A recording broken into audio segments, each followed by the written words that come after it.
Il y a des gens qui posent un espoir dogmatique dans l'Union européenne, par exemple, ou même dans un gouvernement mondial, plus large encore, en disant mais on doit résoudre les problèmes environnementaux à l'échelle mondiale, sinon la Chine fera ce qu'elle veut dans son coin, etc.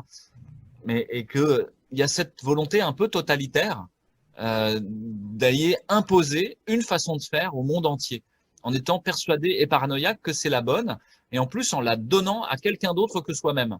C'est pas une instance supranationale qui va pouvoir décider de ce qui se passe dans les nations et dans les endroits.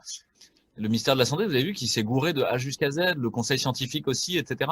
Et en fait, c'est bien plutôt au niveau local, dans la réalité de ce que vous vivez, que vous pouvez changer quelque chose. Et ça se passe au niveau local.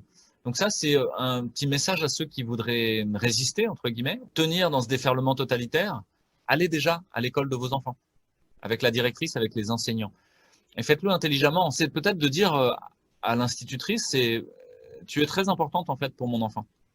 J'ai besoin de toi. Et il a besoin de toi. Il a besoin de l'école. Et en même temps, vous allez faire comme Macron. J'ai l'impression de faire du mal à mon enfant quand je l'envoie masqué à l'école. Et je sais même que je lui fais du mal. Est-ce que tu serais d'accord qu'on en parle?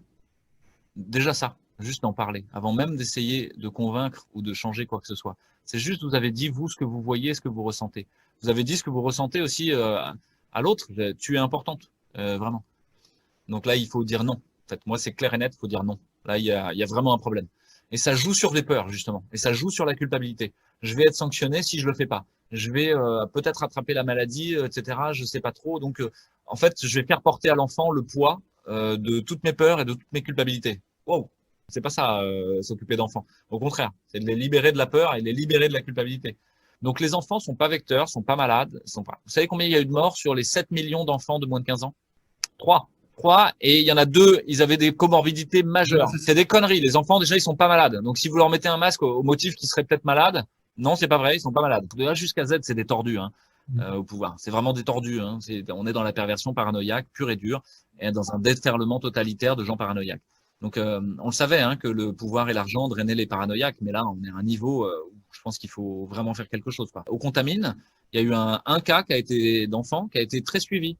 On a retracé ses 178 cas contacts, ses frères et sœurs, etc. Vous savez combien il en a contaminé?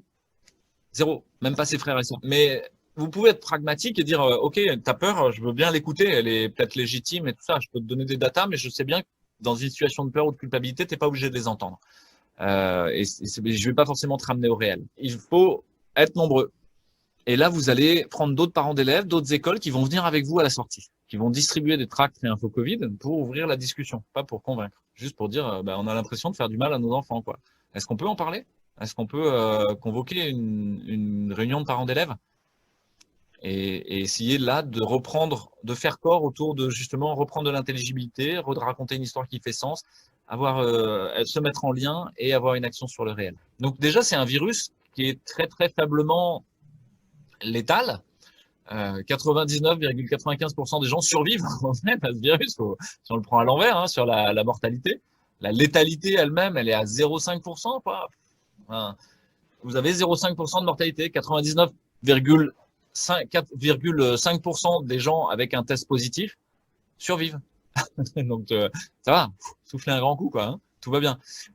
Donc on est sur une maladie qui est pas très grave, en vrai. La peur et la culpabilité, quand quelqu'un vous parle comme ça, c'est qu'il veut prendre le pouvoir sur vous et qu'il veut vous faire faire ce qu'il veut. Et vous faire faire ce qu'il veut, non, ça va pas en termes de souveraineté. Il n'y a aucune raison que quelqu'un vous fasse faire ce qu'il veut.